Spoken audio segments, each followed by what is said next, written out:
gouverner avec les citoyens, les syndicats et 3 petits points, ça veut dire surtout comment on reconstruit un pacte démocratique, une démocratie qui soit dans d'une dynamique qui permette d'éviter la confrontation. C'est ça aussi quelque chose d'extrêmement important dans ce gouverner avec. Je crois que la crise démocratique, on en parle depuis de nombreuses années. C'est toujours quelque chose qui revient dans nos discours régulièrement et toujours une interrogation. Est-ce que c'est la forme institutionnelle qui fait la crise? Est-ce qu'elle a trop vécu? Ou bien est-ce que finalement, il y a eu quelque chose qui s'est rompu, une société qui s'est fracturée, et puis il faut retrouver le sens du dialogue et du dialogue citoyen. Donc, à travers les expériences des uns et des autres, ici aujourd'hui, que je remercie d'être venus, parfois malgré des emplois du temps professionnels un peu chargés, pour participer avec nous à cette réflexion. Je vais vous présenter d'abord Frédéric Sève, qui vient régulièrement ici, régulièrement, de temps en temps, voilà, de temps en temps. Vous avez été enseignant dans le secondaire, secrétaire général de la fédération SGEVS et CFDT. Vous êtes désormais secrétaire national de la CFDT depuis 2016. Et nous avons invité parce que la CFDT a engagé un travail justement de dialogue, de fédération de toutes ces idées, de toutes ces propositions qui existent dans les sociétés. Et en 2019, vous avez donc engagé un Tour de France. Donc, vous reviendra sur ces éléments-là. C'est vrai que 2019, c'est la suite de la crise des Gilets jaunes qui nous a fait prendre conscience que nous allions à une confrontation qui devenait de plus en plus sévère et que nous ne pouvions plus éviter de retrouver le dialogue. Je me tourne vers ma gauche. Mathilde Imer, vous avez été une des initiatrices de la Convention citoyenne, et ce n'est pas tout à fait par hasard si je parle de la crise des Gilets jaunes, puisqu'on a vu que même des idées qui pouvaient paraître importantes à faire passer pouvaient véritablement poser question dans la société, et que donc il y avait une nécessité à trouver un cadre pour pouvoir faire admettre un certain nombre de mesures, de propositions dans le cadre de la transition écologique notamment, puisque c'est un enjeu majeur dans les mois, je dirais même qui viennent, plus que les années, puisque nous disons des années depuis trop d'années. Et puis, Émilie Agnew, vous êtes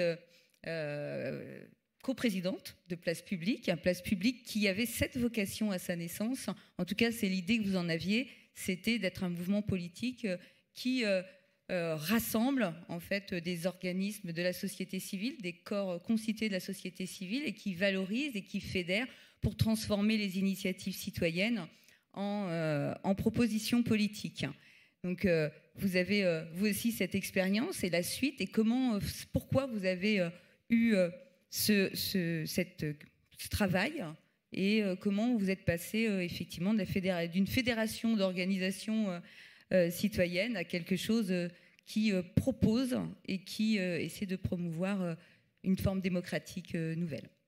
Voilà, on va aussi, bien sûr, aller vers la pratique de nos élus, puisque la démocratie participative, le dialogue citoyen, c'est pas tout à fait neuf. On a des collectivités, des très grandes collectivités, qui ont été des précurseurs sur ces sujets-là. Bassem nous dira comment à Nantes, ce travail s'est élaboré avec aujourd'hui plus de 200 initiatives qui ont été menées ces dernières années. Je vais passer la parole tout de suite à Mathilde, qui va un peu filer cette idée de la Convention citoyenne, pourquoi c'était une réponse et comment ce travail entre la démocratie représentative, les pouvoirs politiques et les citoyens peut se faire, et est-ce que ça peut vraiment se faire, et quelles sont les limites et la possibilité qu'on peut tirer de ce type d'initiative. Merci Anne, et bonjour à toutes et tous. Peut-être pour commencer, le pourquoi est-ce qu'on a lancé et poussé cette idée de convention citoyenne pour le climat, qui sont donc 150 citoyens tirés au sort qui, pendant 9 mois, ont travaillé à des propositions faisant le lien entre justice sociale et ambition climatique. Le pourquoi, il est assez simple. C'est tout simplement qu'entre 2 élections, on aide de plus en plus de citoyens à avoir l'impression qu'il ne se passe rien, qu'on n'a plus prise sur le cours de la politique en France. Alors que normalement, les élus sont là pour mettre en place une politique pour qu'on vive chacun mieux. La deuxième raison, c'est tout simplement qu'il y a, et les Gilets jaunes l'ont crié, montré pendant des mois sur les ronds-points, qu'une partie de la population ne se sent pas ou mal représentée. Et ça, quand on regarde à l'Assemblée nationale, on voit bien par exemple qu'il y a 0 ouvrier. 0. Alors que c'est 15 à 20% de la population française. Forcément, ces catégories de population se sentent mal représentées. Et forcément, ça crée quoi ?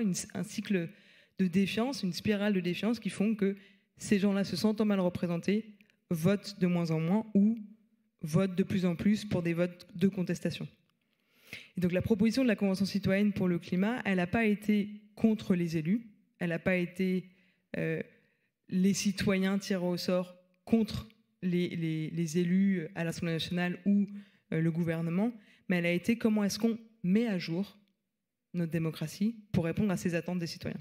Et c'est extrêmement important et c'est une des raisons pour lesquelles, dès le début, lorsqu'on a proposé la Convention citoyenne pour le climat, déjà on a proposé 2 options au gouvernement. La première, c'était une option avec uniquement les citoyens tirés au sort. C'était celle qui a été choisie in fine, que vous avez vue à la télévision. La deuxième, c'était une assemblée où il y avait 2 tiers de citoyens tirés au sort et 1 tiers d'élus nationaux, pour justement permettre ce dialogue. Et là, c'est le gouvernement actuel, le gouvernement d'Édouard Philippe qui nous a répondu non, avec une phrase sur laquelle je reviendrai, qui a été « On ne mélange pas les serviettes et les torchons ». Je vous laisse au passage deviner qui sont les serviettes, qui sont les torchons. Et je reviendrai sur cette phrase qui veut dire beaucoup sur la défiance et dans quel sens elle se joue aujourd'hui. Donc, cette assemblée, elle ne s'est pas construite dans un truc anti-élu, elle s'est construite dans une volonté de sauver la démocratie. Le constat qu'on a fait quand on a créé le collectif des Gilets citoyens, qui rassemblait des Gilets jaunes, des militants écologistes et des acteurs d'innovation démocratique, c'était qu'en réalité, il y avait de plus en plus de citoyens qui se posaient la question de est-ce que notre démocratie, est-ce que la démocratie est encore le bon système ? La réponse que nous, on avait envie d'apporter, c'est oui, à condition d'être mise à jour. Et le tirage au sort, ce système d'assemblée citoyenne, est une des réponses. Il y a évidemment plein d'autres choses à faire pour faire avancer notre démocratie, donc c'est pour ça qu'on a proposé cette option-là. Ce qu'on a vu, c'est 150 citoyens tirés au sort qui, pendant 9 mois, ont été prêts à mettre en cause leur propre position, à avancer, à débattre, à entendre des contre-arguments. La première session de la Convention, elle était sur le diagnostic scientifique. Valérie Masson-Delmotte du GIEC est venue présenter, non pas le dernier rapport du GIEC, mais l'avant-dernier du coup, qui était déjà catastrophique à l'époque. Et à la fin de cette première session, la réaction qu'on a eue des citoyens, pour les 3/4 d'entre eux, c'est-à-dire on enlève ceux qui étaient déjà un peu informés sur la question, puis on enlève ceux qui étaient climato-sceptiques, qui ne le sont plus depuis. 3/4 d'entre eux sont venus nous voir en nous disant « Je me suis pris une claque, je me suis pris une baffe, je me suis pris un électrochoc, je me sens complètement impuissant tellement c'est énorme. » Parce qu'ils venaient de prendre conscience que, contrairement à ce qu'ils pensaient, ce n'était pas juste un petit problème, le changement climatique, auquel on pourrait répondre avec des pistes cyclables, quelques tri des déchets et puis un peu moins d'avions. Mais que c'était des changements beaucoup plus importants et beaucoup plus rapides qu'il fallait mettre en place. Et ce choc-là, ce diagnostic une fois posé, ils ont finalement osé dépasser des choses auxquelles ils n'auraient pas été prêts s'ils n'avaient pas eu le bon diagnostic. Et donc ça veut dire qu'aujourd'hui, le travail sur la conscience climatique est loin d'être gagné. Oui, la plupart des Français aujourd'hui ne sont pas climato-sceptiques, mais le niveau de diagnostic n'est pas du tout le bon. Et au passage, j'ai vu une étude de l'ADEME, donc l'Agence de l'énergie de l'État, enfin, indépendante officiellement, qui a fait une étude en montrant très clairement que les citoyens français sont plus conscients et plus prêts à des changements que les élus au niveau national. Ça veut dire que déjà, on a eu cette réaction au niveau des citoyens français, mais au niveau des élus, le niveau de diagnostic est finalement encore pire. Ils sont moins conscients que les citoyens français. Ça, c'est grave, quand on parle d'enjeux qui quand même concernent la vie de l'ensemble des Français et a fortiori des jeunes générations. La deuxième session, elle était sur les problèmes. Tout le monde aujourd'hui parle de transition écologique. Quand je dis tout le monde, c'est l'ensemble des partis. On l'a vu tout à l'heure avec le PS. C'est plus l'apanage que de ELV. C'est vrai aussi pour les entreprises, c'est vrai pour les citoyens. Tout le monde en parle. Pour autant, on voit bien que ça avance pas, ou en tout cas pas suffisamment vite au vu de ce que disent les scientifiques. Donc la question, c'était de présenter à ces citoyens, en même temps, des acteurs qui ne sont pas du tout d'accord sur mais qu'est-ce qui fait que ça bloque, pourquoi ça ne marche pas. Je prends un exemple. Les citoyens étaient répartis dans 5 groupes de travail, se déplacer, se nourrir, se loger, produire et travailler et consommer. Dans le groupe se nourrir à cette session 2, vous aviez par exemple Carrefour, un distributeur, Greenpeace, ONG bien connue, et la FNSEA, qui n'est pas connue pour être un syndicat agricole pro-environnement, mais qui est le syndicat agricole majoritaire aujourd'hui en France. Ces 3 acteurs ont pu en même temps répondre en face des citoyens leur vision de qu'est-ce qui fait que ça bloque, à la fois de manière générale, mais aussi pour eux. Pourquoi est-ce qu'en tant qu'agriculteur, on n'arrive pas à aller plus vite? Pourquoi est-ce qu'en tant que distributeur, on n'arrive pas à aller plus vite? Quel est le diagnostic d'une ONG? Les citoyens ont pu leur poser des questions en même temps. Et donc, évidemment, il y avait des désaccords très forts entre ces différents acteurs. Et c'est justement la possibilité pour ces citoyens d'avoir le point de vue des différents acteurs, d'avoir finalement conscience de qu'est-ce qui est bloquant pour certains acteurs qui ont envie d'aller plus loin, mais qui aujourd'hui ne sont pas incités à le faire, qui ont pu derrière poser un diagnostic et poser des solutions. La suite a été de nouveau des débats contradictoires à la 3e session, et puis s'en est suivi des débats entre les citoyens. Une fois informés, avec plein d'informations, ils se sont débattus, ils se sont engueulés parfois, notamment cette question de justice sociale. Et ils ont fini par arbitrer à la 7e session sur 149 mesures qui allient justice sociale et justice environnementale, qui ont été présentées au gouvernement. Je ne vous fais pas la suite de l'histoire, je pense que tout le monde la connaît un petit peu. Emmanuel Macron dit reprendre 146 mesures sur 149 et ne poser que 3 jokers, pour ensuite laisser son gouvernement dézinguer les propositions de la Convention. Les citoyens eux-mêmes l'ont dit, c'est-à-dire qu'on les a réunis sur la base du projet de loi qu'ils avaient reçu pour leur demander qu'est-ce que vous pensez de l'expérience de la Convention et qu'est-ce que vous pensez de ce que le gouvernement a fait de vos propositions. La note que les citoyens ont mis au gouvernement, elle est de 3 sur 10. La note que les citoyens ont donnée sur comment est-ce que la Convention citoyenne peut réinventer la démocratie est de 8 sur 10. Donc ça montre bien que le tirage au sort répond à un besoin, à une envie des citoyens, parce qu'il y avait tous les bords politiques, hein. C'était vraiment pas tous les jours évident de débattre ensemble. Il y avait toutes les classes sociales, il y avait tous les âges. Enfin, c'est vraiment cette mini-France. Donc, et évidemment, tous les côtés moins sympas de toute la France qui vont avec. On a beaucoup montré les 150 comme la face jolie, mais il y avait aussi du machisme, il y avait aussi du mépris de classe, il y avait aussi toutes ces choses-là que vous pouvez imaginer, que vous avez parfois même en débat de famille en termes d'engueulade. Malgré tout, ils ont réussi à quelque chose qui mêle ambition climatique et justice sociale. Pourquoi est-ce que je disais donc, je crois pas sincèrement qu'ils ont fait la démonstration d'une chose, et qui n'était pas évidente, c'est qu'aujourd'hui, le tirage au sort a sa place dans nos institutions parce que ça marche. C'était pas évident que des citoyens tirés au sort arriveraient à des propositions qui ont été jugées par la plupart des acteurs, y compris des acteurs venant de grandes entreprises, y compris des acteurs venant du monde syndical, y compris pas mal d'acteurs de la classe politique, en tout cas le PS, comme cohérentes, ambitieuses et ayant de la valeur, et étant intéressantes à mettre en œuvre.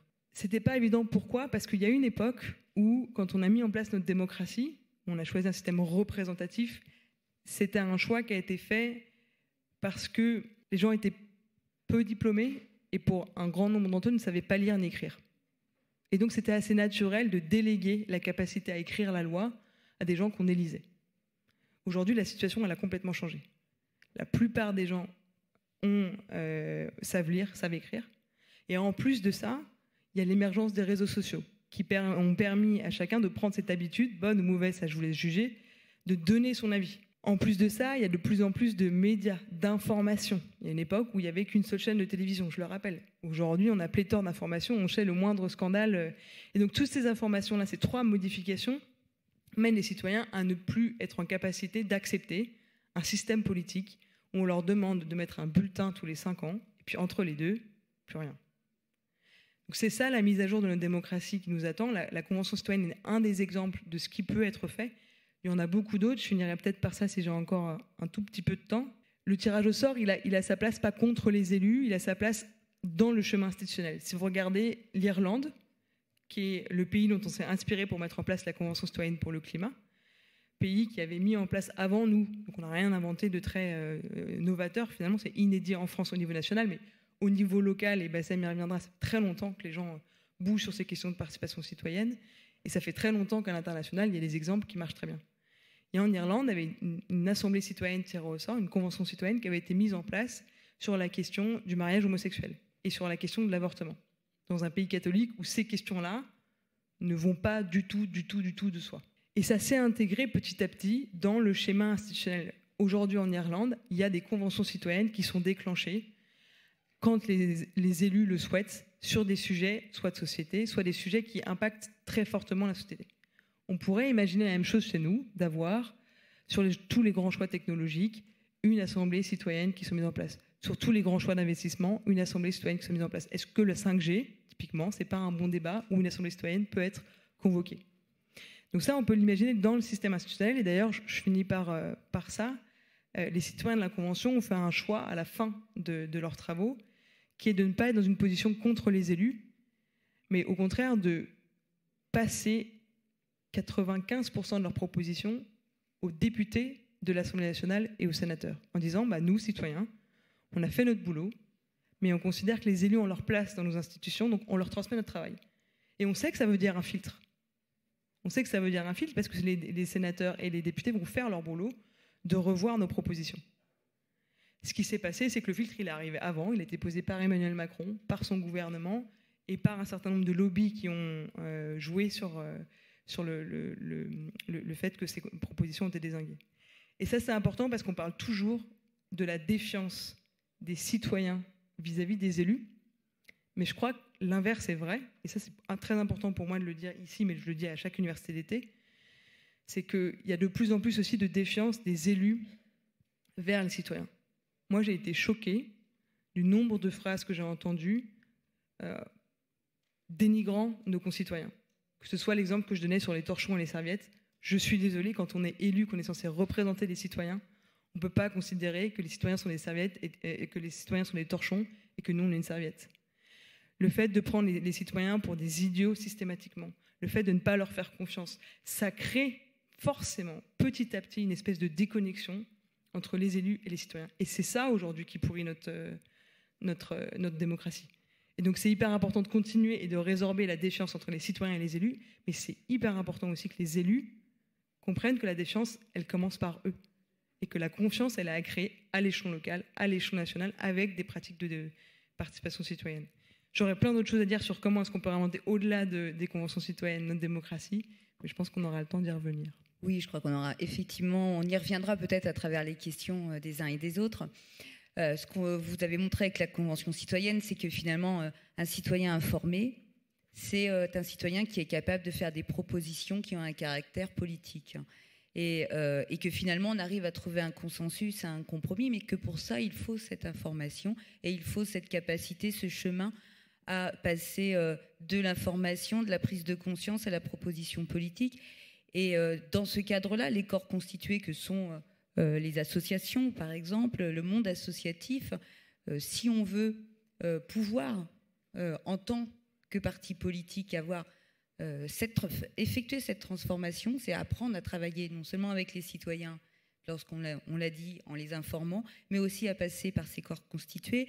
Et je voulais donc me tourner vers vous, Émilie, pour expliquer ce travail, justement, et comment vous avez finalement peut-être été plus loin en voulant démontrer qu'on pouvait passer d'une société de la confrontation, celle que nous voyons depuis quelques années, puisque nous sommes passés des gilets jaunes à des négociations de retraite qui ont fini dans la rue quasiment tous les 2 jours, et finalement la traduction, le blocage, la rupture du pouvoir avec les corps constitués oppose plus que ne produit de la démocratie.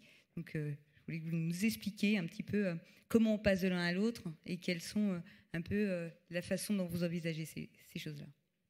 Merci. Alors, je ne sais pas si je vais pouvoir vous expliquer comment on passe de l'un à l'autre. En tous les cas, je vais pouvoir vous partager quelques intuitions, quelques convictions qui ont décidé à la création de Place Publique, aussi les écueils que l'on a rencontrés et la volonté finalement qu'on a aujourd'hui de renouveler de l'intérieur le parti, puisqu'au début on s'est constitué en tant que mouvement et puis finalement on a évolué vers la forme parti, mais avec la volonté de régénérer depuis l'intérieur finalement une forme de démocratie militante pour pouvoir aussi nous renouveler dans nos interactions et nos interrelations avec la société civile, avec les citoyens, avec les syndicats.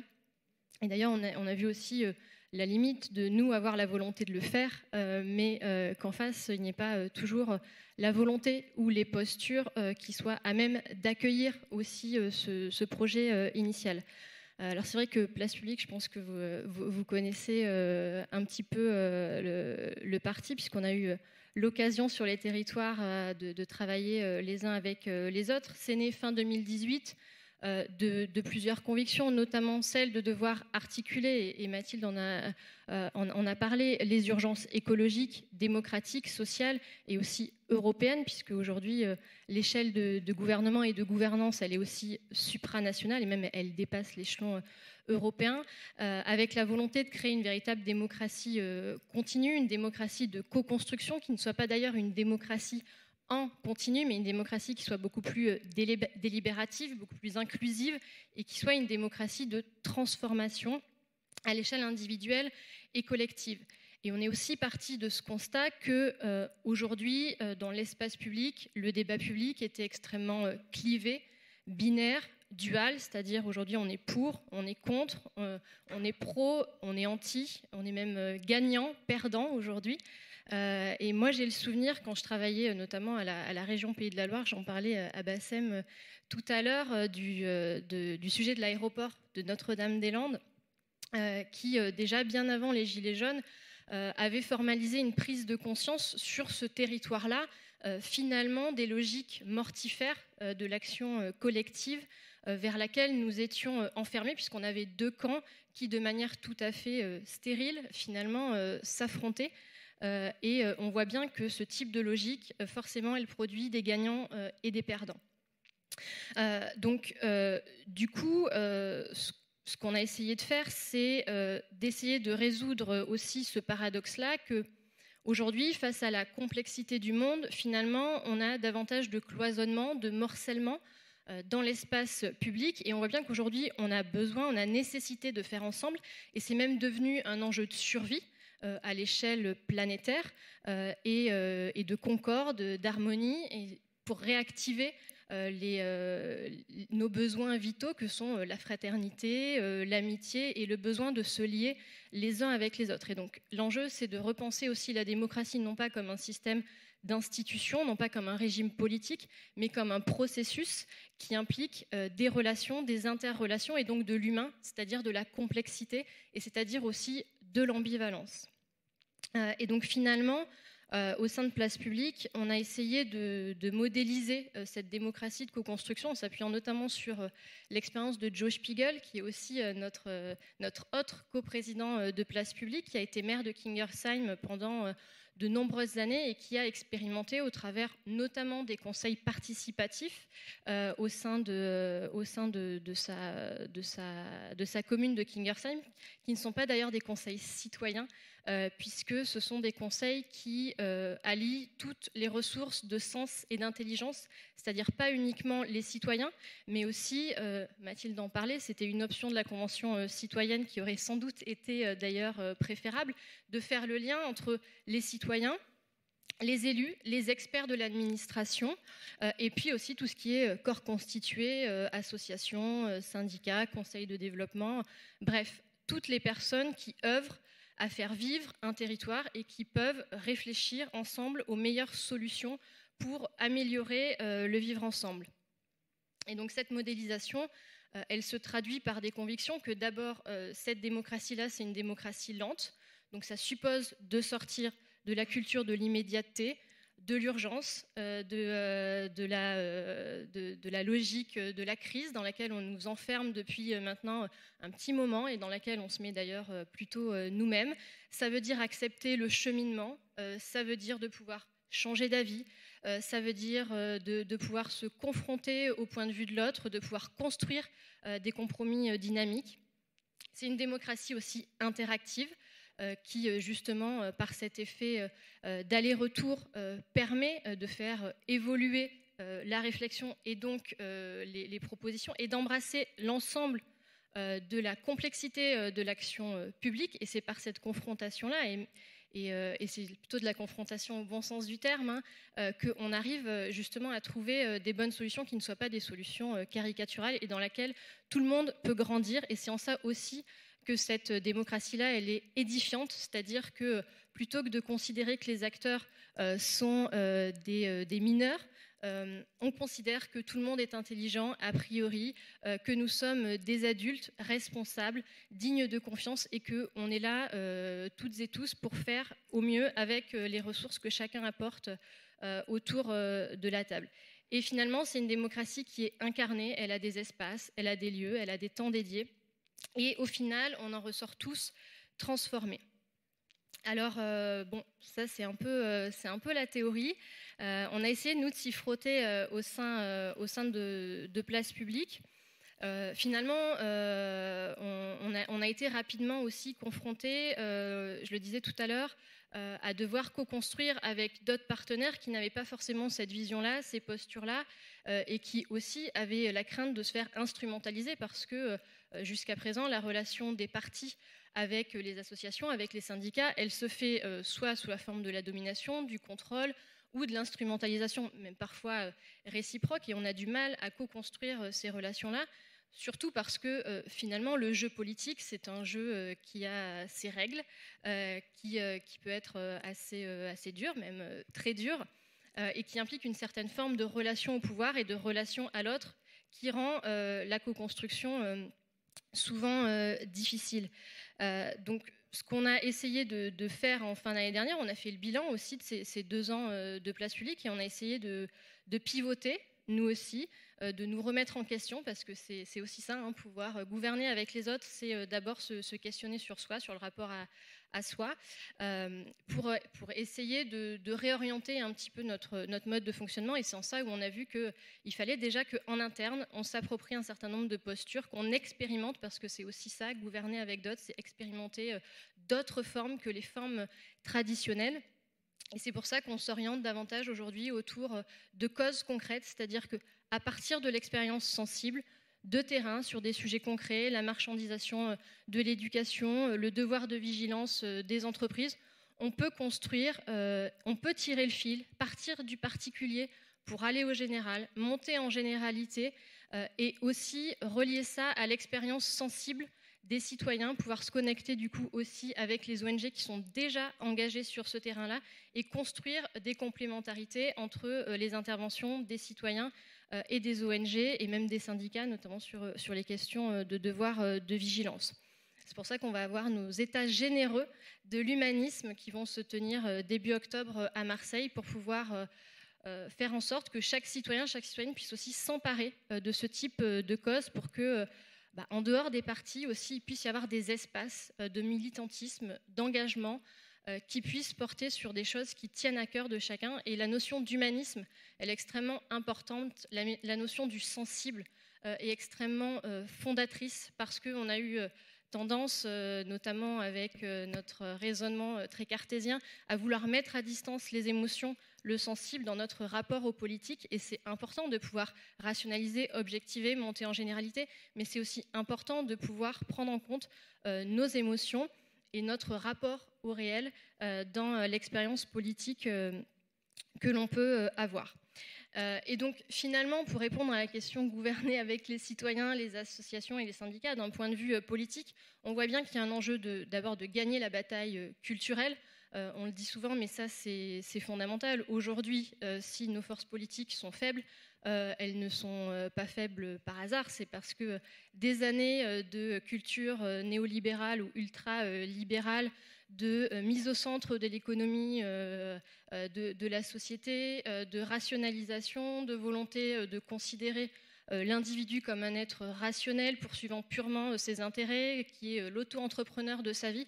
Ça fait des dégâts, ça délite les liens sociaux, ça empêche la capacité à gouverner avec d'autres.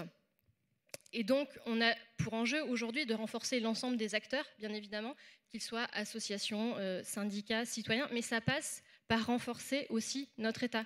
C'est-à-dire que notre État, Mathilde en parlait aussi tout à l'heure, c'est avant tout lui qui n'a pas confiance dans les citoyens, dans les associations, dans les syndicats, dans les collectivités locales. CMAC, je pense aussi, nous en parlera, avec cette volonté de tout contrôler, mais finalement, il n'en a ni les moyens, ni la légitimité. Et pourtant, on est obligé de repasser par un renforcement de la capacité d'action de l'État pour renforcer les autres acteurs. Mais il faut bien être clair sur quelle vision de l'État on porte. Ça doit être un État partenaire, un État qui agit en subsidiarité, un État qui est décentralisé, qui permet aux associations, aux syndicats, aux citoyens d'être autonomes. Et donc ça pose la question des financements. Et c'est aussi un État qui réforme les formes de l'action publique.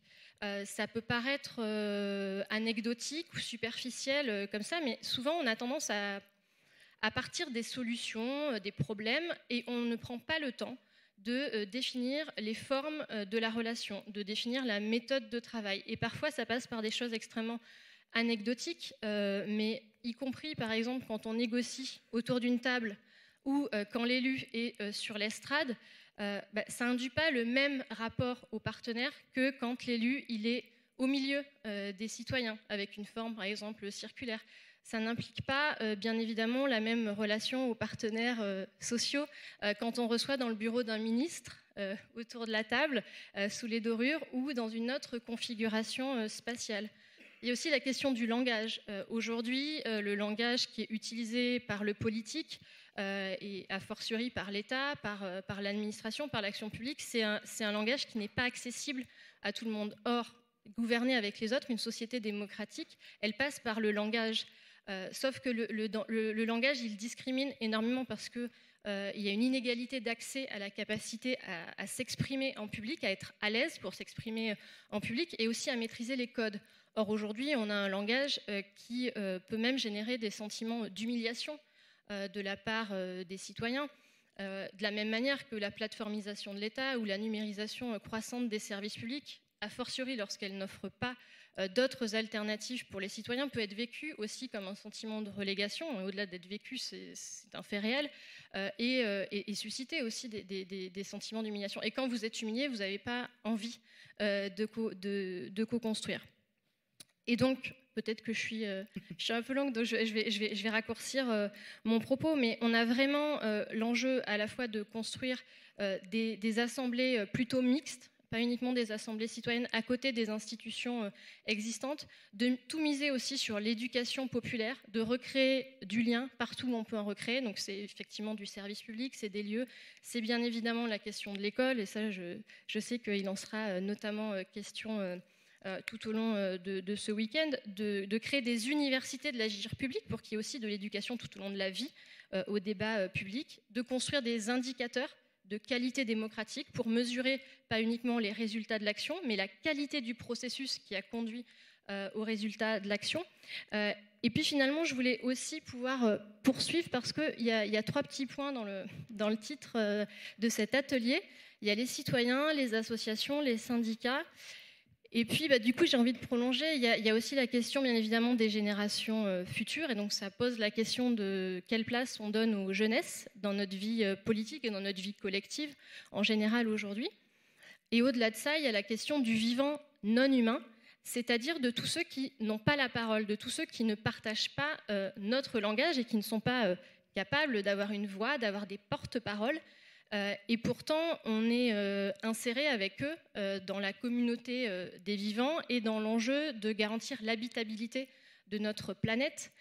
Et donc, on voit bien que là aussi, pour gouverner avec, il va falloir qu'on construise des institutions, des processus démocratiques qui soient supranationaux à l'échelle européenne, à l'échelle mondiale, mais qui puissent aussi nous mettre en capacité de prendre en compte les intérêts propres, les droits du vivant non humain à travers des processus comme, je reprends une proposition qui a été faite notamment par Baptiste Morisot, qui est maître de conférences en philosophie, de créer une diplomatie entre les vivants et donc des diplomates de l'interrelation entre vivants, c'est-à-dire des personnes qui sont en capacité de prendre en compte la complexité des relations pour faire en sorte qu'on en sorte tous gagnants.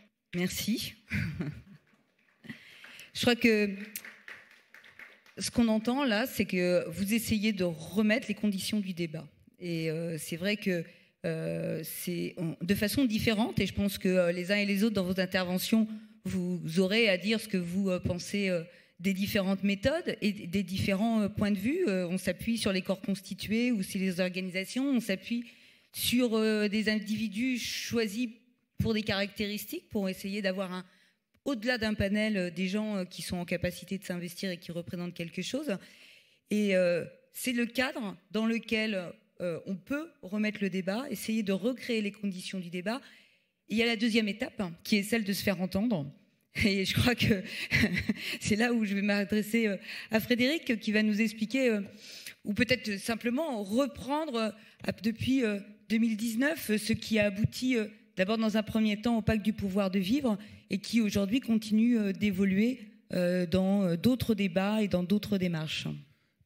Oui, merci. Je vais essayer d'adapter ce que j'avais prévu de dire à ce qui a déjà été dit pour ne pas avoir trop de redondance, mais effectivement, le point d'entrée, c'est effectivement cette expérience, parce qu'on peut encore la qualifier comme ça de pacte du pouvoir de vivre. Un petit rappel historique, c'est né au début 2019, vous l'avez dit tout à l'heure.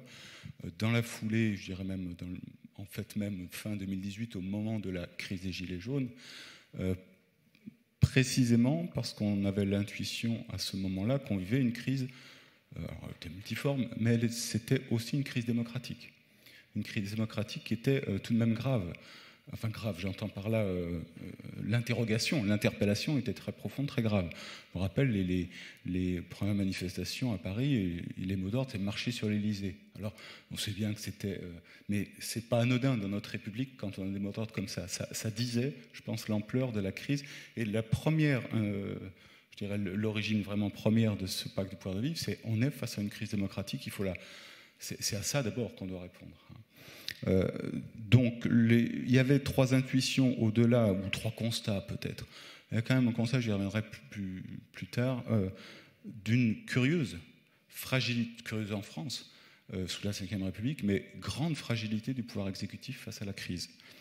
C'est alors la crise des Gilets jaunes du point de vue contemporain, mais face à la crise climatique, enfin au défi climatique, au défi de l'injustice, de les inégalités, au défi de la solidarité, on sentait un pouvoir exécutif finalement extrêmement démuni, extrêmement faible, alors qu'on est censé avoir des institutions qui nous garantissent un pouvoir exécutif très fort, etc., très stable. Donc ça, c'était tout de même une interrogation très forte. Deuxièmement, il y avait aussi la faiblesse, je le dis comme ça, du débat public à l'époque, c'est un peu facile d'incriminer les médias, toujours de pointer, mais il y avait l'idée que le débat ne fonctionnait pas, que face à une interpellation, le débat n'arrivait pas à répondre, à avoir prise sur ce qui se passait, ce qui se disait. Avec aussi, en sous-jacent, j'aimerais aussi, si j'arrive à ne pas être trop long, la question de la représentativité. Mathilde a très bien dit tout à l'heure, ce sentiment qu'on n'est pas représenté. Ce qui est très, là encore, très profond dans une société qui a une tradition démocratique ancienne avec des élections. Comment ça se fait que finalement on aboutit à une crise de la représentativité? Puis troisième élément aussi, ça nous concerne, nous, société civile, société organisée, corps constitué de la société civile, peu importe, justement une grande faiblesse de cette société civile qui passait complètement sous le radar dans cette crise, qui était renvoyée alors soit à du particularisme, vous vous occupez d'un sujet, mais vous n'avez pas bien de place sur la place publique au sens classique du terme, parce que vous êtes des spécialistes en quelque sorte, ou encore vous êtes finalement pas représentatif parce que vous êtes vous-même parti. Donc ça faisait quand même beaucoup, ça faisait un sacré cocktail d'interrogations, d'interpellations. Et d'ailleurs, je pense il faut toujours réfléchir à ça. Je pense qu'on n'a pas encore surmonté trouvé les réponses d'ailleurs à ce qui s'est dit à ce moment-là.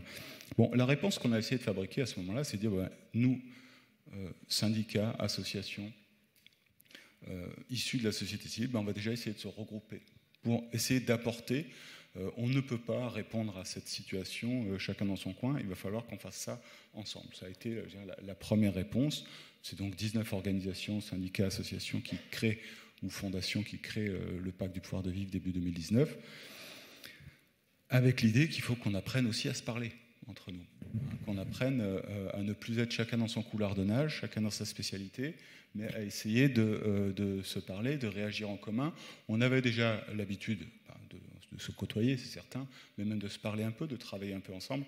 Mais là, on s'est dit, il faut vraiment qu'on qu'on formalise les choses et qu'on s'oblige à se parler, et notamment, par exemple, à porter des choses ensemble, c'est-à-dire ne plus revendiquer chacun pour son domaine, sa spécialité, ses dossiers, mais essayer autant que possible, pas tout le temps, de coporter des choses. Donc finalement, de gagner un niveau, j'allais dire, de généralité, hein, d'être un petit peu plus à la hauteur de la société tout entière.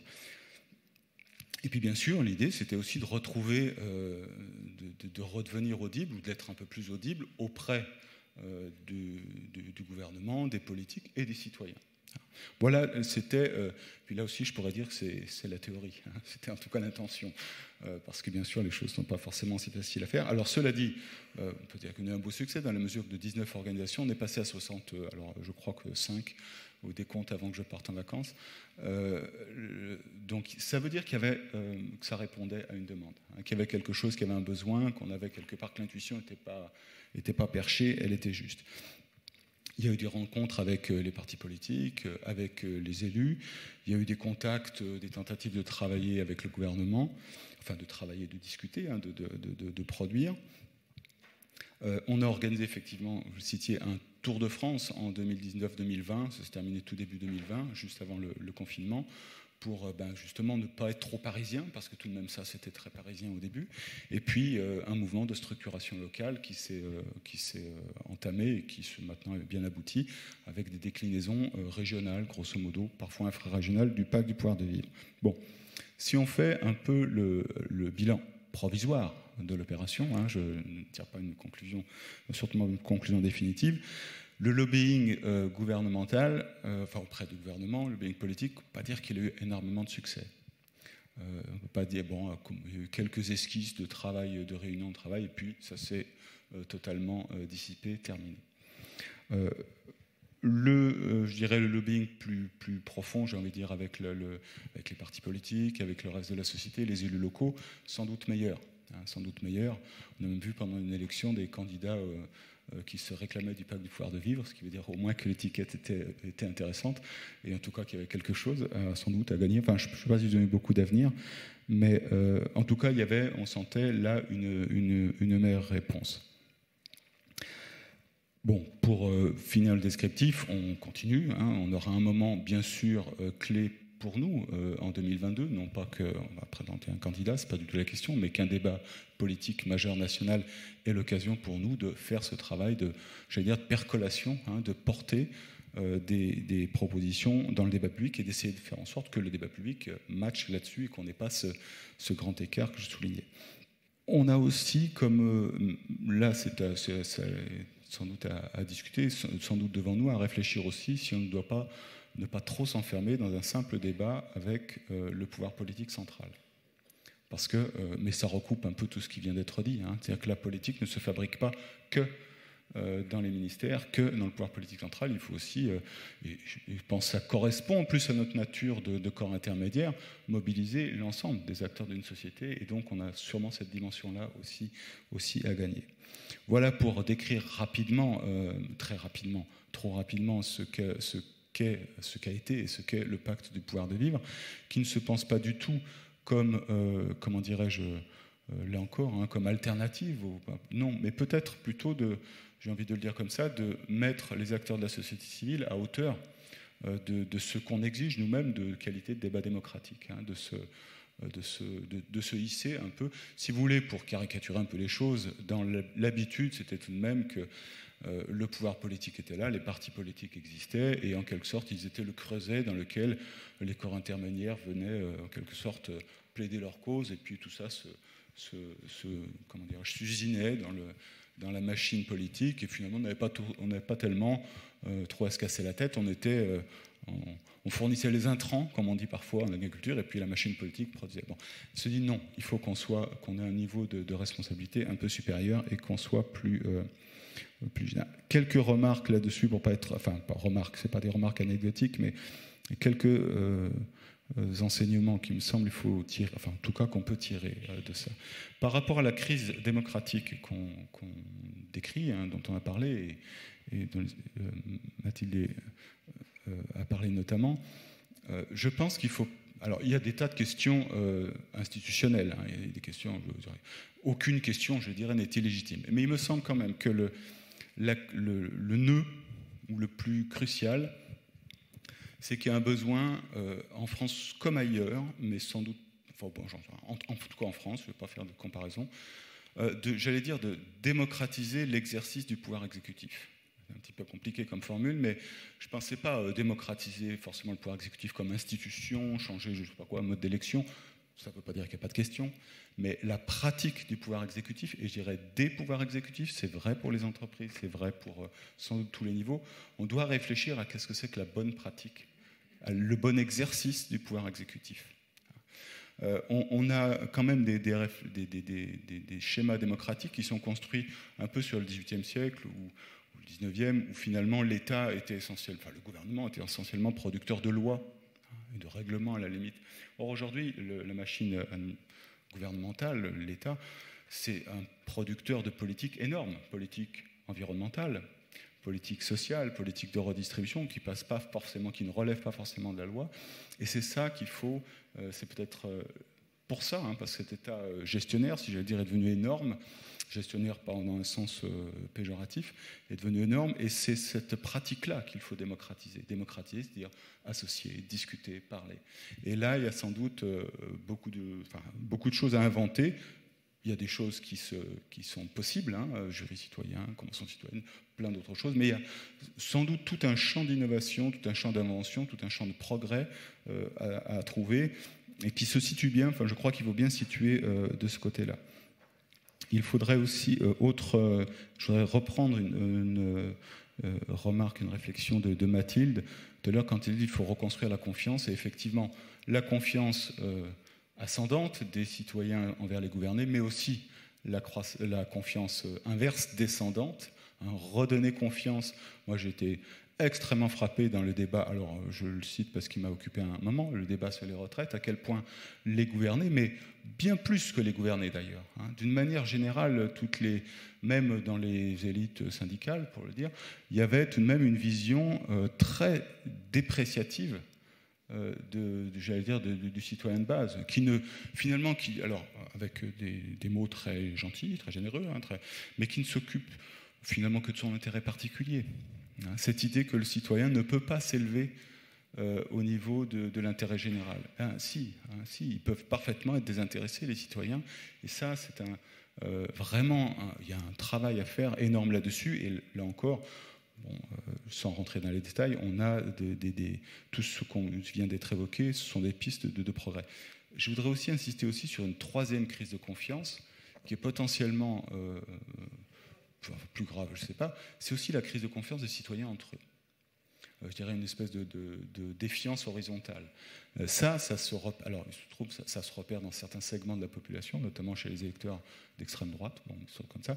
Là, on a quelque chose auquel il faut être extrêmement attentif. Et je pense que, pour le coup, la société civile, les syndicats, les associations, et les partis politiques d'ailleurs, hein, puisque un parti politique est un corps intermédiaire de la société civile, on a un rôle énorme à jouer pour retisser cette confiance entre les citoyens. Parce que pour le coup, quand il n'y a pas de confiance entre les citoyens, moi je pense que l'action publique n'est plus possible, l'action collective n'est plus possible. Et là, on a un gros danger devant nous. Et toutes ces questions sont en quelque sorte un peu imbriquées. Il faut qu'on arrive à les traiter, non pas simultanément, mais enfin, en tout cas, les traiter bien n'en sacrifier aucune. J'ai d'ailleurs oublié de regarder l'heure de départ, donc je présume que je suis trop long, donc je vais essayer d'accélérer. Et juste pour un petit mot aussi, puisqu'on a regardé de près, on est très intéressé par l'expérience de la Convention citoyenne, d'autres expériences d'ailleurs qui sont passées un peu moins. Je parlais de la réforme des retraites, il y a eu un jury citoyen à un moment donné, qui est intéressant comme expérience à regarder. Ce qui est intéressant de regarder, c'est effectivement, Mathilde disait, les transformations qui s'opèrent à l'intérieur de ces groupes. Il ne faut pas imaginer que quand on a, que ce soit une convention citoyenne, un jury, on va réunir des gens pour leur demander leur avis de but en blanc. Ça a été très bien expliqué, au contraire. Et c'est de voir comment, contrairement à quelque part ce qu'on dit, enfin, une réalité toute bête, toute évidente, mais qu'on oublie parfois un peu politique à mon avis, c'est que c'est le débat qui fabrique les opinions, c'est pas le contraire. C'est-à-dire que le débat, c'est pas d'additionner des opinions comme on fait un sondage. Un sondage, c'est pas un débat. Et, par contre, le débat, dans toutes ces expériences de débat, et même d'ailleurs dans les pratiques de corps intermédiaires, que ce soit un parti politique, un syndicat, une association, on voit bien que le débat fabrique les opinions, c'est-à-dire que les opinions se transforment. Et là, on voit l'intérêt de ces corps intermédiaires. Le rôle qu'on peut jouer dans la démocratie, c'est qu'on est, enfin, quand je dis on, c'est un on très très inclusif, bien sûr, on est décreusé où se fabriquent les opinions. Mais des opinions qui ne sont pas des opinions, je dirais, simplement personnelles, qui sont vraiment des opinions citoyennes, j'ai envie de dire. Donc ça, c'est quelque chose qui va, là encore, une dimension de travail. Bon, et puis juste une petite conclusion pour être sûr, pour ne pas avoir été trop long. J'ai dit qu'il faut transformer, démocratiser l'exercice du pouvoir exécutif. Je suis vraiment persuadé que des pouvoirs exécutifs, je suis vraiment persuadé que c'est la clé. Il faut aussi, tout de même, et je dis que c'était un peu le sens du pacte du pouvoir de vivre, il faut aussi qu'on se transforme nous-mêmes comme corps intermédiaire. C'est-à-dire qu'on n'est pas, sans doute, nous-mêmes sommes façonnés par une pratique particulière du pouvoir politique de ces 50, 60 dernières années, enfin vous mettez le curseur où vous voulez, et on est parfois nous-mêmes peut-être porteurs de mauvais réflexes, de mauvaises habitudes, et il faut aussi qu'on soit capable de se transformer aussi. La réflexion qu'on avait au pacte du pouvoir de vivre, on se disait au moment de la crise des Gilets jaunes, il faut qu'on soit capable de s'engager. C'est-à-dire pas seulement de porter une idée, mais de la défendre, de l'assumer. Il doit y avoir une dimension très proactive des corps intermédiaires. Voilà. Merci Frédéric. Moi, dans ces témoignages que nous avons, puisqu'on est lors du témoignage et de la réflexion, je retiens deux choses. D'abord, la question de la représentativité. En fonction, chacun ici, dans cette représentativité, a présenté des solutions, puisqu'il semble qu'effectivement, au cœur de cette crise démocratique, il y ait ça. Mais aussi, il y a la question du langage commun et à quel point les corps intermédiaires, pendant un temps, et leur crise elle-même a fait créer du déficit d'espace de débat commun. Et sans cet espace où on a la même langue et on peut se façonner ses opinions, eh bien, c'est finalement tout le monde qui se juge comme étant le seul à pouvoir se représenter. Et les collectivités locales avaient perçu quand même depuis un certain temps et avaient essayé de trouver, parce que la collectivité locale, c'est celle qui, au quotidien, change le paysage des gens, prend des décisions qui impactent directement la vie. Et lorsqu'on fait un bâtiment, lorsqu'on essaie de prendre des décisions qui vont modifier le caractère d'une ville, par exemple, eh bien, évidemment, on sait qu'il va y avoir les pour et les contre, et que si on ne co-construit pas ce qu'on dit souvent aujourd'hui, c'est un mot qu'on utilise particulièrement ces 2 dernières années, mais des pratiques participatives existaient. Et Bassem, donc tu es élu sur Nantes depuis 2014. Johanna Rolland t'a confié cette délégation, enfin en tout cas c'est une part de ta délégation, le dialogue citoyen, et tu as donc pu éprouver par le biais d'un certain nombre d'initiatives sur des projets d'ampleur ce qu'on pouvait faire, quelles sont les conditions pour que finalement on trouve à nouveau ce dont on parlait, c'est-à-dire la base du langage commun et de la connaissance commune pour pouvoir prendre les meilleures décisions ensemble, et ou en tout cas trouver les compromis nécessaires à la transformation. Merci Anna, merci aux uns et aux autres de ce que vous avez présenté, des partages d'expériences, et merci à vous toutes et tous d'être présents ici aujourd'hui sur une question qui est extrêmement importante. Mais avant de vous en parler, je voudrais juste vous dire un mot sur qui je suis, pas parce que je suis intéressant, mais parce que si je me suis retrouvé à m'occuper du dialogue citoyen à Nantes, on appelle ça comme ça à Nantes, le dialogue citoyen, ça rejoint ce que tu disais tout de suite à l'instant sur la notion du débat, et que c'est par le débat qu'on construit l'opinion, j'y reviendrai. Moi, j'ai été élu la première fois donc, en 2014. Je n'étais pas du tout dans le milieu politique. Je ne vis pas de la politique ni de la sphère publique. Je travaille dans le secteur privé. Je continue à travailler dans le secteur privé. Et nouveau en politique, je me retrouve adjoint et Johanna Roland me demande de m'occuper du dialogue citoyen. Je me suis dit, c'est quand même bizarre cette histoire, puisque je n'y connais rien, ni au processus de décision publique, ni à la façon dont les choses se négocient, dont les rapports de force se jouent. Je viens du secteur privé où les rapports sont beaucoup moins, probablement moins violents parfois que la politique, parce qu'ils sont régulés par des rapports parfois économiques, etc. Bref, c'est peut-être pas le cas, mais en tout cas, je me retrouve chargé du dialogue citoyen alors que je n'y connaissais rien et je ne faisais pas partie de ces citoyens qui participaient, puisqu'à Nantes ça existe depuis longtemps, qui participaient à des ateliers citoyens, à des débats, à de la conception de places publiques, pas vous, place publique, mais place publique, une place publique. J'en étais pas en fait, j'étais pas dans ce milieu-là, j'étais pas dans ce circuit-là. Et donc je me retrouve chargé de ce sujet, et ça m'a intrigué au début, et puis petit à petit j'ai compris pourquoi elle a fait ça, simplement parce que la participation des citoyens ne peut marcher que si continuellement on arrive à attirer dans ces dispositifs des citoyens qui n'y participent pas. Parce qu'en fait, c'est la variété des profils qui garantit que ce qu'on y fait permet de construire une opinion éclairée qui est construite sur la base d'un débat contradictoire, parce qu'on ne va pas toujours aboutir à du consensus, parce que le débat citoyen et la participation citoyenne ne doivent pas être un lieu où des groupes de pression, des associations, y compris des associations qui défendent l'intérêt général. Mais ça ne peut pas être que ça. Ça doit aussi être un endroit où le citoyen ordinaire, et il n'y a strictement rien de péjoratif quand je dis ordinaire, un citoyen ordinaire vient, exprime son point de vue, exprime son expertise. Et je reviendrai sur la question d'expertise parce que pour moi, elle est extrêmement importante. Mathilde l'évoquait tout à l'heure, expertise d'usage en particulier, puisque ça, seul le citoyen l'a. Mais avant de rentrer dans quelques exemples pour vous en parler, je voudrais juste rappeler qu'en fait, tout ce dont on parle aujourd'hui n'est pas nouveau. Je vais remonter jusqu'en 1789, mais comme je n'ai que 15 minutes, je vais vite sauter à 77 et à 2021.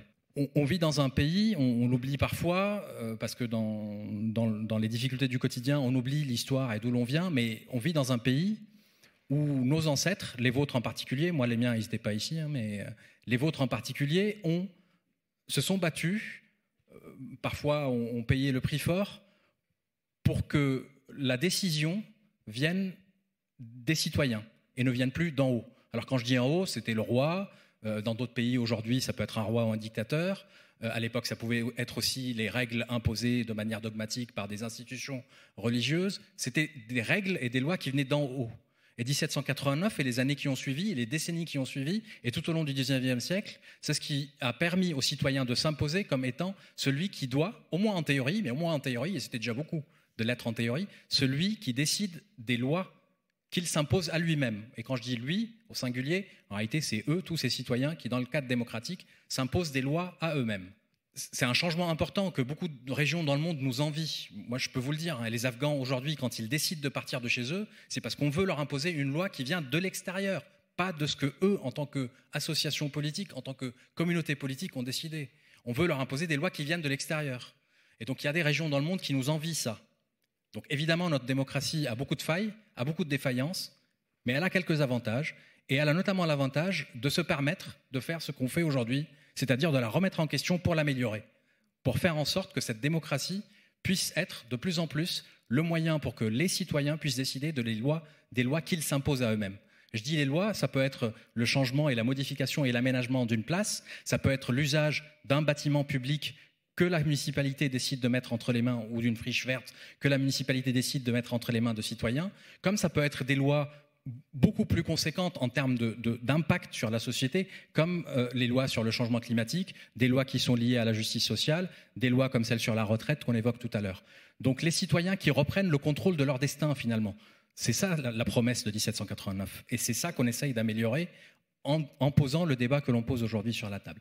Alors, pour revenir, donc j'ai dit 1789, je voudrais juste dire aussi que quand je me suis retrouvé adjoint chargé du dialogue citoyen, j'ai fouillé un peu dans l'histoire pour comprendre ce dans quoi le pétrin dans lequel je m'étais mis, d'une certaine façon, et j'ai vu que dans les projets politiques des équipes municipales qui ont gagné pour la plupart d'entre elles et qui ont parfois perdu en 1977 les élections municipales, en particulier dans l'ouest de la France, je pense à Rennes, je pense à Nantes, je pense à Saint-Herblain, etc.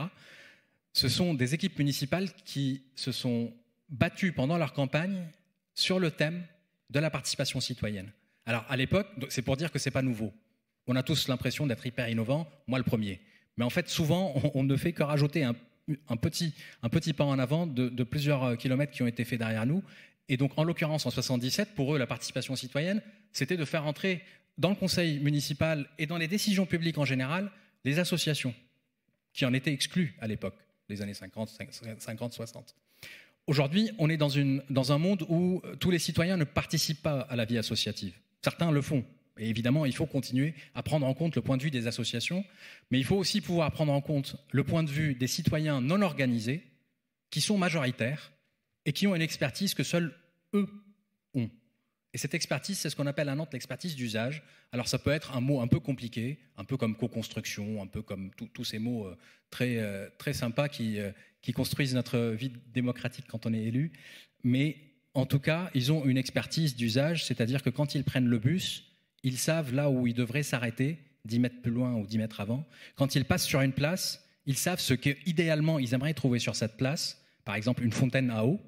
Pendant des décennies, on n'en a pas mis. Maintenant, on s'y met parce que les gens veulent remplir leur gourde au lieu de remplir leur bouteille d'eau en plastique.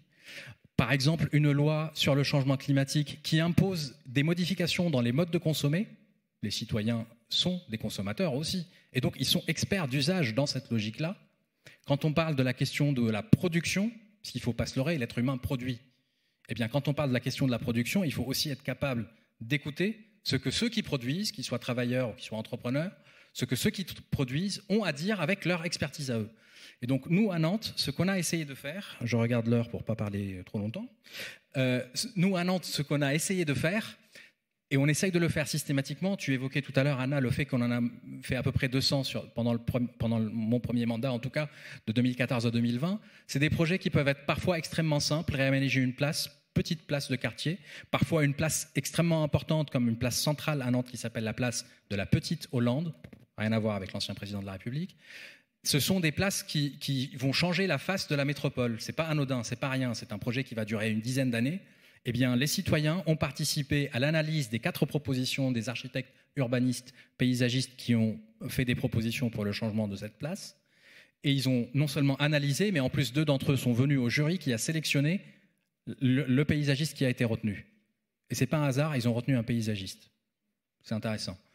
Et en plus, le paysagiste a accepté leur proposition qui est qu'un autre panel citoyen, une trentaine de personnes, en partie tirées au sort, en partie sur candidature, puissent participer à la conception de la place avec lui dans les 6 premiers mois de sa mission. C'est pas anodin, c'est pas d'habitude le paysagiste, vous le prenez parce que c'est une star internationale, comme les architectes fut un temps, et qu'il va pouvoir vous faire quelque chose qui sera super beau. Eh bien, il faut que ça soit super beau et super utile, et qui prenne en compte les usages de la citoyenneté. Quelqu'un me dit combien ça coûte. Ça coûte pas grand-chose les 6 mois sur un projet qui dure une dizaine d'années. Je peux vous assurer que ça coûte pas grand-chose. D'ailleurs, sur un projet où vous faites intervenir les citoyens en amont, vous réduisez le risque que votre projet à la fin soit un échec et vous augmentez vos chances que votre projet à la fin soit une réussite. Et quand je dis réussite, c'est réussite dans une logique d'intérêt général. C'est pas juste de l'esthétique, c'est pas juste de respecter les budgets. C'est une réussite dans une logique d'intérêt général. Et l'intérêt général, on ne le décide pas nous tout seuls en tant qu'élus, représentants du peuple. On a un rôle à jouer et on a une responsabilité surtout à tenir dans la durée. Mais les citoyens, parce qu'ils sont experts d'usage, ont leur mot à dire, et au même titre que quelqu'un qui est architecte qui va nous dire les choses du point de vue de l'architecture, ou qu'un financier qui va nous dire les choses concernant ce projet du point de vue des finances. Alors, des projets comme ça, on en a fait un certain nombre. Une autre situation, des lieux à réinventer, plutôt que ce soit la collectivité qui décide quoi en faire, eh bien, on demande aux citoyens de proposer des projets, on demande aux citoyens de voter pour que certains projets puissent être affectés à certains de ces lieux, et c'est le vote qui attribue le projet au lieu. C'est pas rien ça, parce que ça signifie que l'élu doit lâcher prise aussi, et c'est pas simple. Quelques difficultés pour ne pas vous dresser un panneau rose, parce qu'en fait, un tableau en rose, parce qu'en fait, il y a des choses qui sont quand même difficiles. Tout ça doit rester un exercice démocratique. C'est la limite de l'exercice de la participation citoyenne, c'est que si on ne garantit pas le caractère démocratique de ce jeu que l'on met en place, où l'expertise d'usage s'exprime, eh bien, ça ne peut pas marcher, parce qu'en fait, ça ne produit pas de l'intérêt général. Ça produit l'intérêt que certains considèrent comme étant l'intérêt général. Et pour que ça puisse fonctionner, il faut réussir à varier les profils autant que possible. Et Mathilde le décrivait tout à l'heure sur les 150 de la Convention citoyenne. Moi, j'étais sceptique sur la Convention citoyenne parce que je me suis dit, c'est pas possible que les gilets jaunes aboutissent à quelque chose qui concerne la transformation, le changement climatique, sans prendre en compte la question de la transformation sociale qui était au cœur de leur réclamation. Donc, j'étais plutôt sceptique. Et la première chose que j'ai faite, je me suis fait l'avocat du diable, je suis allé voir le profil sociologique, les catégories socio-professionnelles, les âges des personnes qui sont présentes. Et effectivement, alors j'ose pas dire représentatif, parce que 150, ça ne peut pas être représentatif dans le sens premier du terme. Il en faut 1000, 10 000 peut-être. Mais en tout cas, c'était extrêmement varié. Et c'est cette variété des profils qui permet de garantir que l'exercice qui est fait est démocratique ou pas. Parce qu'on n'y arrive pas toujours à avoir une variété de profils. Et donc, pour ne pas être trop long, là, j'ai parlé de choses qui sont des choses du quotidien. J'ai parlé d'une place qu'on change, plus ou moins petite. J'ai parlé de locaux que l'on attribue à des collectifs qui y mettent des projets pour l'intérêt général, avec le choix des citoyens qui est pris en compte. Mais comment on fait sur des sujets beaucoup plus complexes que d'aménager une place, fût-ce une place qui nécessite 10 ans de travaux? Eh bien, quelques propositions peuvent exister, et en fait, là aussi, en toute humilité, il ne faut pas considérer qu'on invente la poudre. On a fêté cette année, ou l'année dernière, je ne me rappelle plus, les 20 ans de la loi SRU. Vous savez, cette loi qui impose au moins 25% de logements sociaux dans une commune. La loi SRU a été conçue, à l'époque, par le ministre qui en avait la charge et son cabinet, avec les citoyens, avec les gens qui travaillent dans le logement social, dans les territoires. Ils ont délocalisé leur ministère et le cabinet, avec les services administratifs qui vont bien, les services techniques du ministère qui vont bien, et ils ont fait, je crois, une quinzaine. Pour ceux que ça intéresse, je peux vous indiquer le texte qui décrit ça. Ils ont fait une vingtaine de déplacements dans tout le pays pour pouvoir collecter des informations de première main des citoyens, des experts du domaine du logement social, pour pouvoir ensuite construire cette loi et qu'elle réponde à peu près aux contraintes et aux attentes du quotidien. C'était il y a 20 ans. Pourquoi, depuis, on n'a pas fait ça systématiquement pour chacune des lois? Pourquoi on ne l'a pas fait? Parce qu'en fait, c'est plus facile de faire depuis son bureau. Moi aussi, ça m'arrive des fois de le faire, que ce soit au boulot ou dans mon mandat. C'est plus facile de prendre la décision tout seul et de foncer. C'est plus facile. Mais le résultat n'est pas nécessairement meilleur. Peut-être même l'inverse. Et donc, voilà une idée, c'est de se dire que les lois importantes pour ce pays, qui n'ont pas une technicité monumentale, en tout cas qui n'ont pas que une dimension technique, eh bien, doivent être conçues avec ceux qui s'y connaissent. Et pas en demandant à ceux qui s'y connaissent de venir au Parlement. L'Assemblée nationale, c'est extrêmement important. J'ai beaucoup de respect pour les bâtiments de la République. Mais les ministères peuvent aussi se délocaliser et aller sur place pour écouter ce que les gens ont à dire. Pour écouter ce que les gens ont à dire parce qu'ils ont quelque chose à dire. Il suffit de leur donner la parole. Et puis juste une dernière, un de mes amis, il s'appelle Amin El Khatmi, a publié un livre cette semaine dans lequel il fait une proposition qui est, alors je sais que ça peut surprendre parce que c'est pas évident à mettre en œuvre, mais une forme de droit d'interpellation à partir du moment où 500 000 citoyens ont validé un texte, une proposition de loi, eh bien cette proposition de loi obligatoirement doit passer par le Parlement. Et si le Parlement, au bout d'un certain nombre de mois, ne l'a pas prise en compte, ne l'a pas inscrite à son ordre du jour, eh bien elle passe en référendum. Ce qui aurait permis au résultat de la Convention citoyenne d'être soumis à 500 000 citoyens, et on en aurait trouvé, je pense, 500 000, et ce serait passé dans les mains des parlementaires, comme Mathilde, tu le décrivais tout à l'heure, dans les mains des parlementaires, et si rien n'était fait, alors référendum. Eh bien, une proposition comme celle-ci, elle mérite d'être portée, et d'être portée aussi par un parti comme le nôtre. Merci. Merci beaucoup.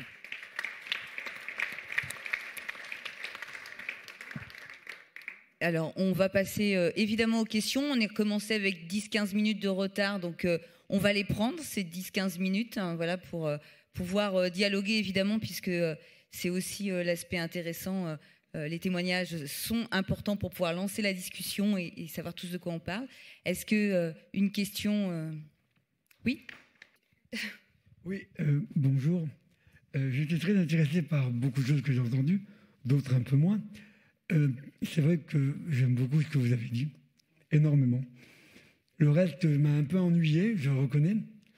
La Convention citoyenne, moi, je l'ai beaucoup suivie. J'ai trouvé que c'était un bel alibi pour M. Macron. Et ça m'a un peu gêné. Et vraiment, ça m'a gêné, honnêtement. Pour ce qui est... Parce que j'avais des questions à chacun de vous, mais je vais essayer de les... Donc, pour Place Publique, c'est pareil. Je pense qu'il y a des partis. Alors, c'est vrai qu'on a eu un président qui a dit que la gauche, la droite, ça n'existait plus. On faisait une grande bouillie. Et donc, on a vu plein de choses se créer. Et la question que je me posais en vous écoutant, madame, pourquoi ne pas s'engager carrément dans un parti politique et faire avancer vos idées, plutôt que de créer des trucs. Et on a bien vu quand il y a eu des élections, comment on a été embourbé, parce que c'est vraiment le terme comme ça que je l'ai ressenti, par des gens qui se présentaient, on ne savait pas d'où ils venaient. Il y avait des militants qui étaient restés dans notre parti, qui avaient vraiment été vraiment des militants de courage, parce qu'ils n'étaient pas partis. Et tout d'un coup, ils se sentaient déglingués, parce qu'on faisait passer avant eux des gens qui venaient de nulle part, qui n'avaient pas milité. Et la réflexion que je me suis faite pendant les élections régionales, municipales et même européennes, est-ce que moi, militant de base, parce que j'ai entendu quelqu'un qui a prononcé le mot militant de base, je n'étais bon qu'à tracter, coller ou distribuer des tracts ou faire du boitage. Et ça m'a beaucoup, beaucoup, beaucoup gêné. Voilà, je voulais vraiment vous donner mon petit témoignage. Si vous voulez, comme disait ce monsieur, que les citoyens vous écoutent ou nous écoutent, il faut d'abord éviter d'avoir un langage que personne ne comprend, parce que madame, honnêtement, sur toute votre intervention, j'en ai compris 2 minutes, et encore, il faut voir que je cherche. Donc ça m'a un peu gêné quand même. Ou alors je suis un idiot, et je le confesse. Je suis un ignare, et je le confesse aussi. Mais dans ces cas-là, je me suis quand même trouvé un peu intelligent de ne pas vous comprendre. Alors, je ne sais pas si quelqu'un veut répondre dès maintenant. Moi, je dirais qu'effectivement, on retrouve les éléments. Oui, Mathilde, juste une minute. On retrouve la nécessité du langage commun, très clairement. Et aussi le fait qu'aujourd'hui, les lieux de débat ne sont plus ceux qui ont été, et que nous, effectivement, partis, syndicats, corps intermédiaires, nous devons absolument retrouver ce lieu de débat et être en capacité aussi de dire avec qui nous travaillons et sur quelle base et comment on se reconnaît. Mathilde. Alors d'abord, je suis désolée, je ne sais pas à qui vous adressiez, mais si c'est moi que vous avez mal compris, je parle vite, je le sais. Je crois que les 150 citoyens de la société française... en tout cas, désolé, je sais que je parle vite, donc si c'est le cas pour d'autres, désolé. La question de pourquoi je ne m'engage pas dans un parti politique, je pense qu'elle m'était adressée, parce que pour le coup, Émilie, elle est engagée dans un parti politique qui s'appelle Place Publique. Bon. Moi, j'y réponds en tout cas, parce que c'est une question que je me suis longtemps posée. On m'a proposé de faire des campagnes. J'ai toujours dit non, quel que soit le parti d'ailleurs. Parce que pour moi, la manière dont fonctionne la démocratie aujourd'hui fait que quand on rentre dans ces instances-là, pour devenir élu, il faut aujourd'hui être un super-héros pour rester sain. Parce que toutes les règles du jeu sont faites pour vous corrompre sur votre propre idéologie, sont faites pour vous corrompre sur la manière dont vous exercez le pouvoir. On n'est pas forcément d'accord. Je ne parle pas des militants. Si vous avez... On va essayer de trouver justement le cadre du débat. On va laisser terminer Mathilde. Alors, je me suis mal fait comprendre. J'ai parlé des élus, je n'ai pas parlé des militants. Mais on est principal. Eh bien oui, eh bien très bien. Eh bien peut-être que vous êtes des super-héros, mais il y a plein d'héros du quotidien. Je ne vous connais pas tous. En l'occurrence, pour moi, ce que fait Bassem à Nantes, oui, c'est un du super-héros. Et les règles, notamment au niveau national, font qu'aujourd'hui, il y a un niveau, je suis désolée de le poser, de corruption et de déconnexion qui est fort en France. Pourquoi les propositions de la Convention citoyenne ont été dézinguées ? Lisez le rapport de l'Observatoire des multinationales. Lisez-le. Et ensuite, si vous voulez, on en parle autour d'un verre. Mais je suis un être humain aussi. Je vous explique pourquoi je ne m'engage pas. Alors, J'ai 30 ans, mais il y a un moment, il y a des réalités qui doivent être dites, même si elles ne plaisent pas. Combien de jeunes n'ont pas voté à la dernière élection régionale? Ça vous choque pas? C'est normal, la démocratie fonctionne, tout va bien. On va leur dire quoi? Allez vous engager dans un parti? Ils n'en veulent pas. Ils veulent même plus voter. Regardez la réalité des chiffres. Après, on peut débattre sur... mais les faits sont les faits. Les jeunes ne veulent plus aller aux élections. Pourquoi? Posons-nous la question. Au moins, posons-nous la question. Et essayons de trouver des pistes de solutions. Ce que j'essaye de faire, moi, c'est non pas d'être contre les élus, contre les partis, c'est de réinventer la manière dont on fait la participation citoyenne. Typiquement, après la Convention citoyenne, qui est loin d'être contre les partis, d'ailleurs, l'EPS, LFI, EELV et bien d'autres partis soutiennent les propositions de la Convention citoyenne. C'est bien qu'il y a des liens entre élus et ce que peuvent proposer les citoyens. De la même manière, aujourd'hui, moi, je travaille sur un autre projet que Émilie connaît bien et que d'autres connaissent bien ici, qui est la primaire populaire, qui n'est pas anti-parti politique, qui se fait avec les partis politiques, avec l'EPS, avec des membres des LFI, avec des membres de LV, avec des membres de Place Publique. On a écrit un socle commun sur une réflexion sur les questions écologiques, sur les questions démocratiques, sur les questions de justice sociale, pour essayer d'avoir une candidature de rassemblement en 2022. Parce qu'on ne va pas éviter le sujet de 2022 alors que tout le monde est là pour ça. Il y a un moment où il va falloir revoir nos institutions profondément. Oui, on va donner la parole, ne vous inquiétez pas. Je veux bien l'entendre et je suis ravie que vous soyez militant. Tant mieux si ça vous parle. Mais je pense qu'on peut réfléchir. Moi, je suis ravie de le faire autour d'une bière avec vous, autour d'autres choses si vous le voulez. Pourquoi est-ce que les jeunes aujourd'hui ne le font plus? Pourquoi est-ce que moi, j'ai pas envie? Mais et la réalité que je porte et que j'incarne, elle existe. Si vous la niez, vous êtes dans le déni. Donc discutons-en et trouvons les solutions. Et l'Agora permettra de poursuivre effectivement des débats plutôt que de s'interpeller. Émilie voulait quand même répondre rapidement. Je pense qu'on vous dit très rapidement parce qu'on nous a donné comme consigne de ne pas trop dépasser les horaires. Et néanmoins, l'enjeu du débat, il est effectivement là. On est bien d'accord. Savoir comment on pose le cadre, comment on a un langage commun et comment on peut s'appuyer sur les initiatives citoyennes pour en tirer des propositions politiques, pour que nous, partis, nous en tirions des propositions politiques. On propose aujourd'hui, chacun a son chemin, ce sont des témoignages, des expériences, et je pense que Émilie voudra de son côté répondre. Oui, je vous remercie de m'interpeller là-dessus, et je suis désolée si mon propos n'a pas été suffisamment clair. Peut-être qu'un autre format nous aurait permis d'échanger du coup avec effectivement une grammaire commune.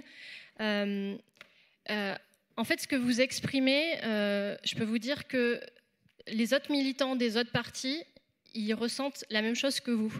Et je comprends pleinement votre point de vue. Moi aussi, j'ai été militante dans d'autres partis. Et si je me suis engagée à Place Publique, c'est que je ne me suis pas retrouvée dans d'autres partis. Et c'est aussi pour faire vivre cette diversité dans le débat. Mais ce que vous posez aussi, c'est à un moment comment on se retrouve et comment on arrive justement à se retrouver ensemble et à ce que certains ne se sentent pas humiliés, mis à l'écart et à ce que justement des gens ne débarquent pas, comme vous le dites, du jour au lendemain sans qu'on sache où ils vont. Donc, c'est pour ça aussi que je mettais l'accent sur le besoin de repenser de l'intérieur nos organisations parce que je pense qu'il faut être vraiment à l'écoute de ce que vous dites, de militants qui sont engagés, qui ont tenu la barre, même quand c'était difficile, qui ont été sur le terrain, voilà, et qui veulent aussi participer à la réflexion, au débat, à la co-construction, comme Bassem en parlait, qui veulent être candidats, parce qu'il faut aussi conquérir le pouvoir pour pouvoir changer la manière de l'exercer, les politiques publiques. Donc je pense qu'il y a un enjeu effectivement de refonder nos partis politiques de l'intérieur, mais ce que je peux vous dire, c'est que ce que vous ressentez,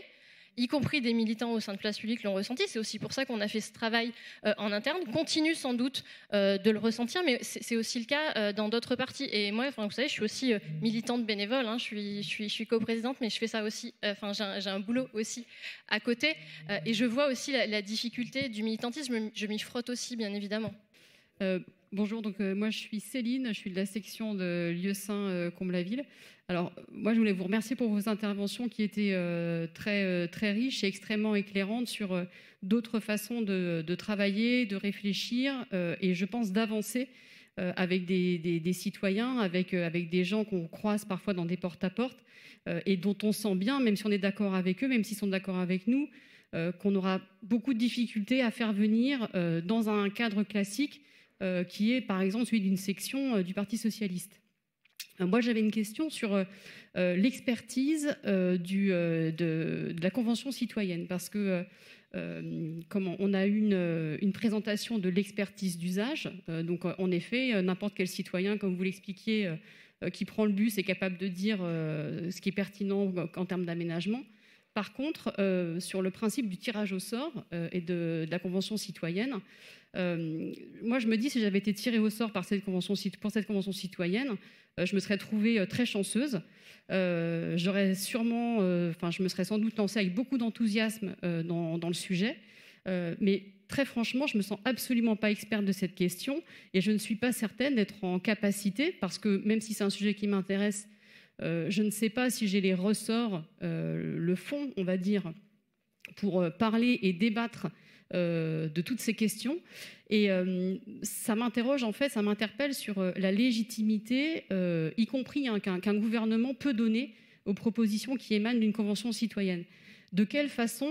de quelle façon ont été formés, alors je ne veux pas dire formatés, mais vraiment comment on a préparé ces citoyens qui ont été tirés au sort à se positionner, à oser parler aussi, parce que même si on a des choses à dire, parfois on ne se sent pas légitime à les dire.